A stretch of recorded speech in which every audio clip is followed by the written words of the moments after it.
Yung asawa ko ay nang bumaba, dito na lagi sa taas ang sisiya. Wow. Recommended po, ma'am.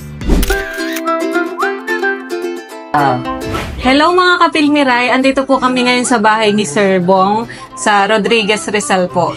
So bumalik po kami dito para kunin po yung feedback niya about sa aming in-install na smart toilet. Sir, ano pong masasabi nyo or experience nyo? Bali yung masabi ko, kasi dalawa yung CR namin dito sa bahay. Isang smart toilet sa isang ordinary dito sa baba. Ngayon, yung asawa ko ay nang bumaba, dito na lagi sa taas ang sisiya. Wow. Kasi mas komportable dito siya. Automatic talaga the best. So sir, maire-recommend nyo po ba ito sa iba? Opo naman po, ma'am. Lalo na po, ma'am, kasi OFW po ako. Yung mga katrabaho ko po, kung sakaling gusto nila magpagawa at umorder ng highly recommended po, ma'am. Highly recommended po. Salamat po sa Miray po na sa pag-install nila sa smart toilet po namin. Maraming salamat po.